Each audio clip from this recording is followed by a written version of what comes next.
Correlation and types of correlation. Measures of central ടെൻഡൻസിയിൽ ഡിസ്പേർഷൻ്റെ കേസിൽ സ്ക്യൂനസ് കർട്ടോസിസ് ഇതിലൊക്കെ നമ്മൾ ഒരു വേരിയബിളിൻ്റെ കേസാണ് കണ്ടിട്ടുള്ളത്. അല്ലെങ്കിൽ നമുക്ക് പറയാം these are univariate distributions. Univariate distribution എന്ന് പറഞ്ഞാൽ ഒരു വേരിയബിളിനെ ബേസ് ചെയ്തിട്ടുള്ള ഡിസ്ട്രിബ്യൂഷൻസ് ആണ്. പക്ഷേ പല കേസിലും നമുക്ക് രണ്ടോ അതിൽ കൂടുതലോ വേരിയബിൾസിനെ സൈമിൾട്ടേനിയസ് ആയിട്ട് അനാലിസിസിൽ യൂസ് ചെയ്യേണ്ടതായിട്ടുണ്ട്. ഫോർ എക്സാമ്പിൾ ഇപ്പോൾ നമുക്ക് ഹൈറ്റും വെയ്റ്റും തമ്മിലുള്ള റിലേഷൻഷിപ്പ് അറിയണം, അല്ലെങ്കിൽ പ്രൈസും ഡിമാൻഡും, പ്രൈസും സപ്ലൈയും, ഇൻകവും എക്സ്പെൻഡിച്ചറും. അപ്പോൾ ഇവിടെ രണ്ട് വേരിയബിൾസ് ആണ് വന്നേക്കുന്നത്. അപ്പം ഇങ്ങനെയുള്ള കേസിൽ ഇതിൻ്റെ റിലേഷൻഷിപ്പ് അറിയാൻ വേണ്ടിയിട്ട് നമ്മൾ യൂസ് ചെയ്യുന്ന ഒരു മെഷറാണ് മെഷർ ഓഫ് കോറിലേഷൻ. അപ്പോൾ രണ്ട് വേരിയബിൾസ് തമ്മിലുള്ള റിലേഷൻഷിപ്പിനെ കാണിക്കുന്ന ഒരു ടേമാണ് കോറിലേഷൻ എന്ന് പറയുന്നത്. For example price and demand. പ്രൈസും ഡിമാൻഡും തമ്മിൽ ഇൻവേഴ്സ് റിലേഷൻഷിപ്പ് ആണെന്ന് നമുക്കറിയാം അല്ലേ. ദാറ്റ് മീൻസ് പ്രൈസ് കൂടുമ്പോൾ ഡിമാൻഡ് കുറയുന്നു, പ്രൈസ് കുറയുമ്പോൾ ഡിമാൻഡ് കൂടുന്നു. പ്രൈസിലുണ്ടാകുന്ന ചേഞ്ച് ഡിമാൻഡിലും ചേഞ്ച് കൊണ്ടുവരുന്നു. That is correlation. ഇനി നമുക്ക് വേറെ എക്സാമ്പിൾ പറയാം. ഇൻകവും എക്സ്പെൻഡിച്ചറും. ഇൻകം കൂടുമ്പോൾ എക്സ്പെൻഡിച്ചറും കൂടുന്നു, ഇൻകം കുറയുമ്പോൾ എക്സ്പെൻഡിച്ചർ കുറയുന്നു. അപ്പോൾ ഇത് തമ്മിൽ റിലേറ്റഡ് ആണ്. ഇൻകത്തിൽ വരുന്ന ചേഞ്ച് എക്സ്പെൻഡിച്ചറിൽ ചേഞ്ചസ് കൊണ്ടുവരുന്നുണ്ട്. So we can say that there is correlation between these two variables, income and expenditure. ഇനി നമ്മൾ ഡിസ്കസ് ചെയ്യാൻ പോകുന്നത് ടൈപ്സ് ഓഫ് കോറിലേഷൻ ആണ്. Types of correlation. അപ്പോൾ ആദ്യത്തെ ക്ലാസിഫിക്കേഷനാണ് simple, partial and multiple correlation. And this is based on the number of variables being studied. നമ്മൾ നമ്മുടെ സ്റ്റഡിയുടെ എത്ര വേരിയബിൾസിനെയാണോ എടുക്കുന്നത് അതിൻ്റെ അടിസ്ഥാനത്തിലാണ് ഈ സിമ്പിളിനും പാർഷ്യലിനും മൾട്ടിപ്പിൾ കോറിലേഷനും ക്ലാസിഫൈ ചെയ്തേക്കുന്നത്. അപ്പോൾ ആദ്യം നമുക്ക് സിമ്പിൾ കോറിലേഷൻ എന്താണെന്ന് നോക്കാം. ഇപ്പോൾ നമ്മുടെ സ്റ്റഡിയിൽ നമ്മൾ രണ്ട് വേരിയബിൾസിനെ മാത്രമാണ് കൺസിഡർ ചെയ്യുന്നതെങ്കിൽ അതിനെ നമ്മൾ സിമ്പിൾ കോറിലേഷൻ എന്ന് പറയും. അതായത് we are measuring the intensity of the association between only two variables. Example demand and price. ഇവിടെ നമ്മൾ വേറെ ഒരു വേരിയബിൾസിനെയും എടുക്കുന്നില്ല, ആകെ രണ്ട് വേരിയബിൾസിൻ്റെ അസോസിയേഷൻ മാത്രമാണ് നോക്കുന്നത്, demand and price. Now see, ഡിമാൻഡിനെ എഫക്റ്റ് ചെയ്യുന്ന ഒരുപാട് ഫാക്ടേഴ്സ് ഉണ്ടെന്ന് നമുക്കറിയാം. For example price, income, prices of related commodities, population, അങ്ങനെ ഒരുപാട് ഫാക്ടേഴ്സ് ഉണ്ട്. അപ്പോൾ ഇങ്ങനെ നമുക്ക് കുറേ റിലേറ്റഡ് ഫാക്ടേഴ്സ് തന്നിരിക്കെ നമ്മൾ ഏതെങ്കിലും ഒരു ഫാക്ടറിനെ മാത്രമാണ് ഇവിടെ എടുക്കുന്നത്, അതായത് ഡിമാൻഡും പ്രൈസും തമ്മിലുള്ള റിലേഷൻഷിപ്പ് മാത്രമാണ് നമ്മളിവിടെ എടുക്കുന്നതെങ്കിൽ അതിനെ പാർഷ്യൽ കോറിലേഷൻ എന്ന് പറയാം. ബാക്കി ഫാക്ടേഴ്സ് ഒക്കെ ഡിമാൻഡിനെ എഫക്റ്റ് ചെയ്യുന്നുണ്ടെങ്കിലും നമ്മളത് സ്റ്റഡി ചെയ്യുന്നില്ല. We are just concentrating only on two related variables, demand and price. ബാക്കി എല്ലാ ഫാക്ടേഴ്സിനെ നമ്മൾ ഇഗ്നോർ ചെയ്തേക്കാണ്.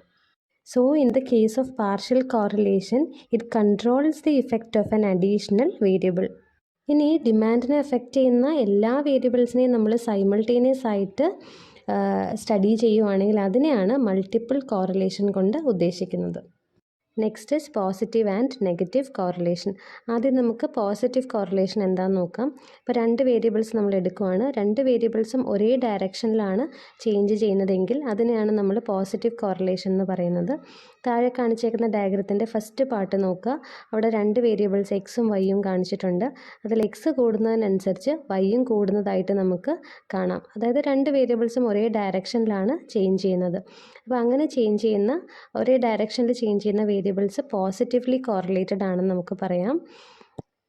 അതിനൊരു എക്സാമ്പിൾ പറഞ്ഞാൽ ഇൻകവും എക്സ്പെൻഡിച്ചറും. ഇൻകം കൂടുന്നതിനനുസരിച്ച് നമ്മുടെ എക്സ്പെൻഡിച്ചർ കൂടും, ഇൻകം കുറഞ്ഞാൽ എക്സ്പെൻഡിച്ചർ കുറയും. ഇനി take the case of demand and price. Price കൂടുമ്പോൾ ഡിമാൻഡ് കുറയും, പ്രൈസ് കുറയുമ്പോൾ ഡിമാൻഡ് കൂടും. അതായത് രണ്ടിൻ്റെയും ചേഞ്ച് എന്ന് പറയുന്നത് രണ്ട് ഡയറക്ഷനിലേക്കാണ്. That means they are negatively correlated. ഡയഗ്രത്തിൻ്റെ സെക്കൻഡ് പാർട്ടിലാണ് നെഗറ്റീവ് കോറിലേഷൻ കാണിച്ചിട്ടുള്ളത്. അപ്പോൾ നെഗറ്റീവ് കോറിലേഷൻ്റെ കേസിൽ നമുക്കൊരു ഡൗൺവേർഡ് സ്ലോപ്പിംഗ് ആയിട്ടുള്ള ഒരു ലൈനാണ് കിട്ടുന്നത്. ഇനി case of no correlation. No correlation ആണെന്നുണ്ടെങ്കിൽ സ്കാറ്റർ പ്ലോട്ട് ഇങ്ങനെ പല സ്ഥലത്തായിട്ട് നമ്മുടെ ഗ്രാഫിൻ്റെ പല സ്ഥലങ്ങളിലായിട്ട് സ്കാറ്റർ ചെയ്ത് കിടക്കുന്നതായിട്ട് നമുക്ക് കാണാം. നമുക്ക് കറക്റ്റ് ആയിട്ടുള്ളൊരു കേർവ് ഒരിക്കലും പ്ലോട്ട് ചെയ്തെടുക്കാൻ പറ്റില്ല. Next type of correlation is perfect and imperfect correlation. ആദ്യം നമുക്ക് പെർഫെക്റ്റ് കോറിലേഷൻ എന്താണെന്ന് നോക്കാം.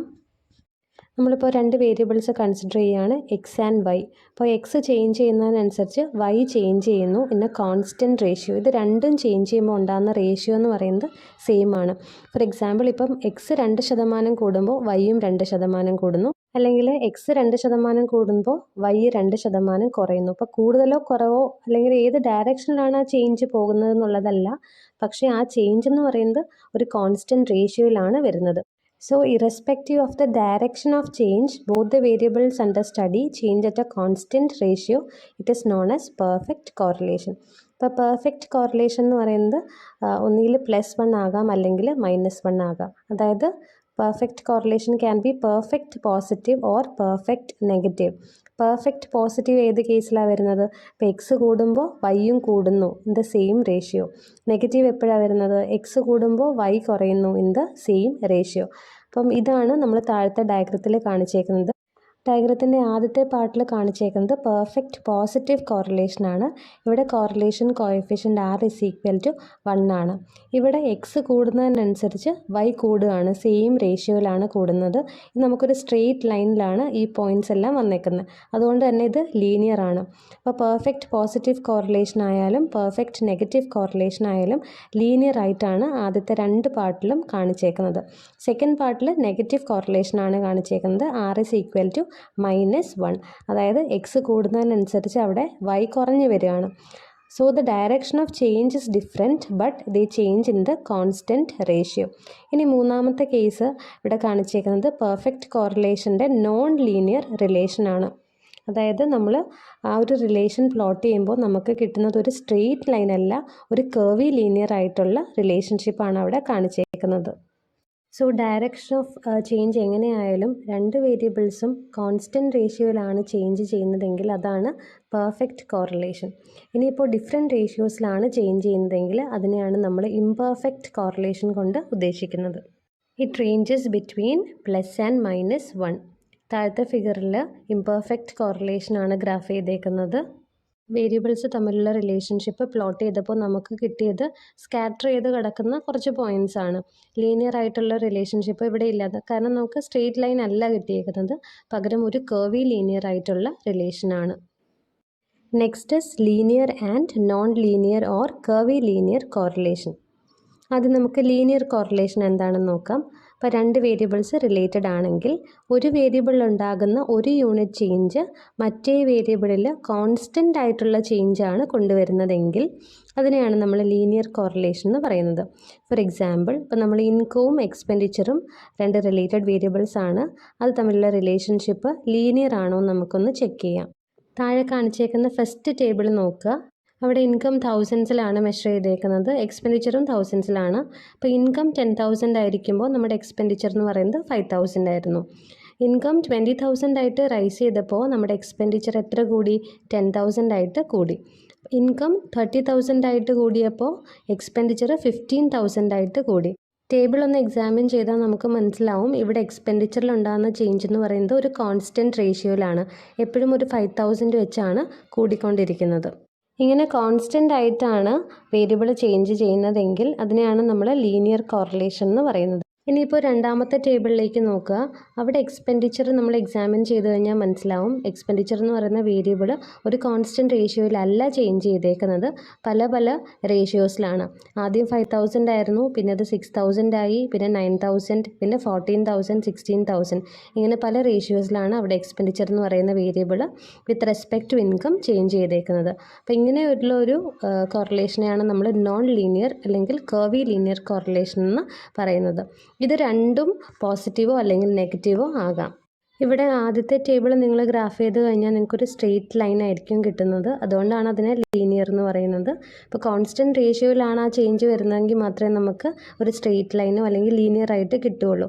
രണ്ടാമത്തെ ടേബിൾ നിങ്ങൾ പ്ലോട്ട് ചെയ്ത് കഴിഞ്ഞാൽ ഒരു കേർവ് ആയിട്ടായിരിക്കും, ഒരിക്കലും ഒരു സ്ട്രെയിറ്റ് ലൈൻ ആവില്ല, അത് പകരം ഒരു കേർവ് ആയിട്ടാണ് കിട്ടുന്നത്. Next is known sensical or spurious correlation. That means ഇപ്പോൾ നമ്മൾ 2 വേരിയബിൾസ് എക്സാമിൻ ചെയ്യുമ്പോൾ അതിൻ്റെ കോറിലേഷൻ നോക്കുമ്പോൾ